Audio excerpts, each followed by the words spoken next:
Welcome back, everyone. So, if there are any avid coin collectors out there, this is the article for you. I don't know how much attention you've ever really paid to your coins, but here's a little bit on the history of the designs put onto British coins.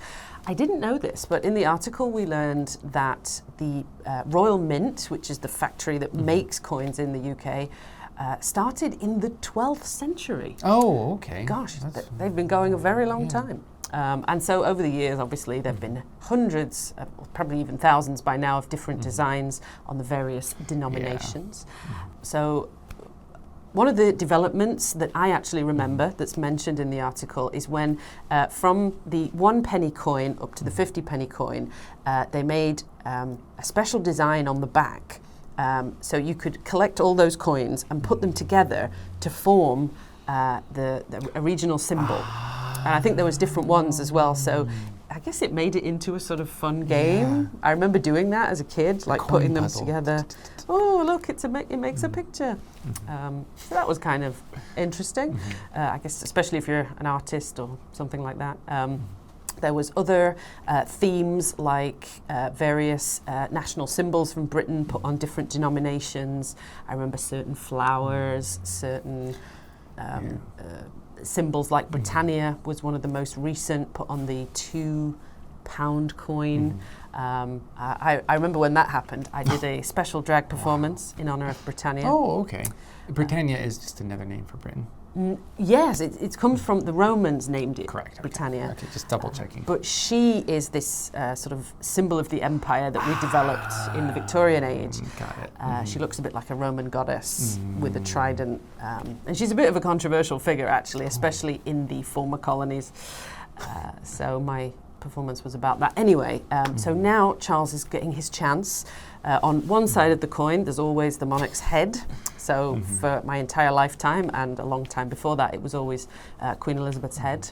At various stages in her life, you know, they kept updating the image so you could sort of see her age. See a little bit of the sagging happening over time. Yeah, as time went on, how old the coin was, which I guess is interesting if you're a coin collector. Correct.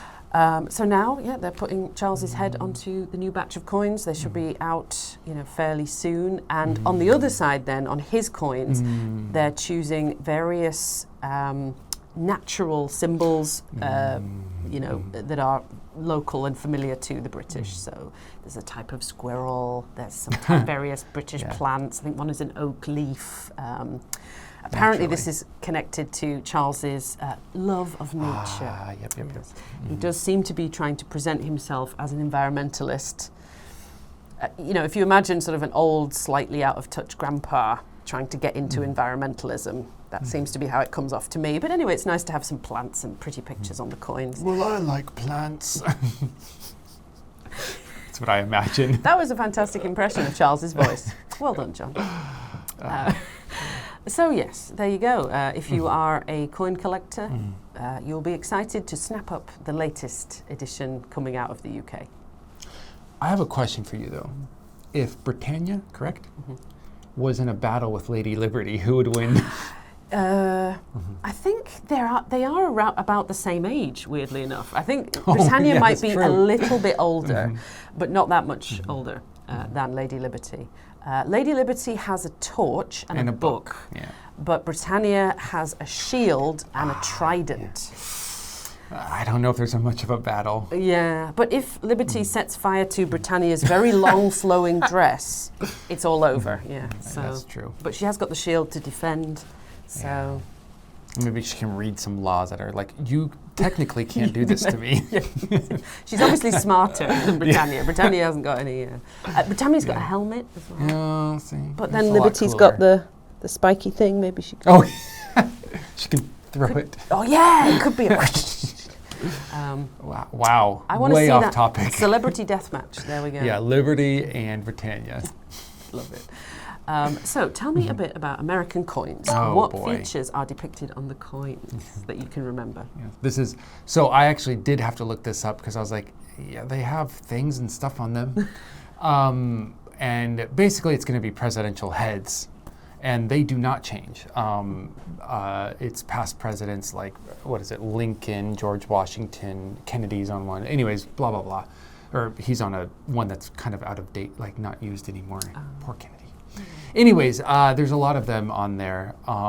The most common ones are like penny, 5 cents, 10 cents, 25. And I think that's it. And then from 50 and beyond, we don't really use anymore.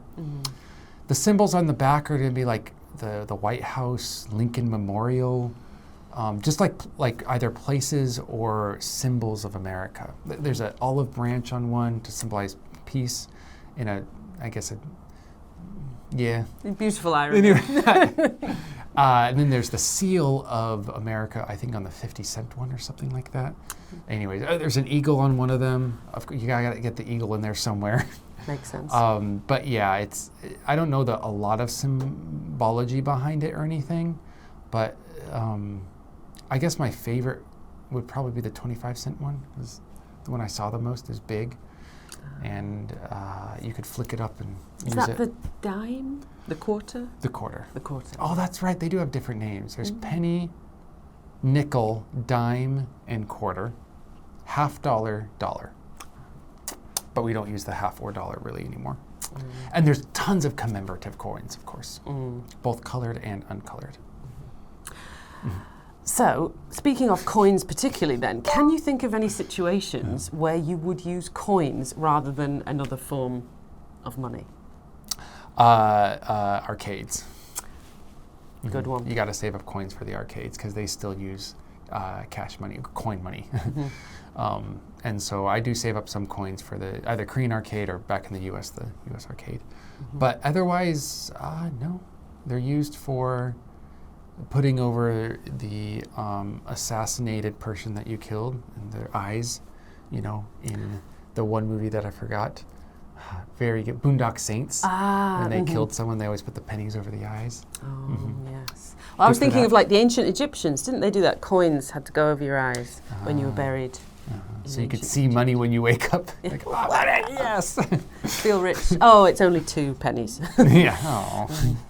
Maybe that's a lot in the afterlife. You don't know. I guess. The exchange rate might be great. Cost of living. Yeah. Way lower. Anyway. Because you're already dead, so there's no cost of living. Before we get even further off topic, I would like you to turn your attention, go down and observe the vocabulary list. You may reign over it. Lord it over the vocabulary, reacquaint yourself with some words that are familiar, and perhaps you'll learn a few new ones too. If you are an avid studier of English, you might want to learn the word numismatic. But if you are a native speaker without that much interest in coins, I'd skip that one. Yeah. I did. Okay. See you in the next article. Bye.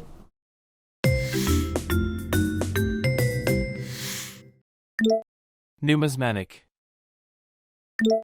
Numismatic. Circulation. Circulation. Denomination. Denomination. Reign. Reign. Flora and fauna. Flora and fauna.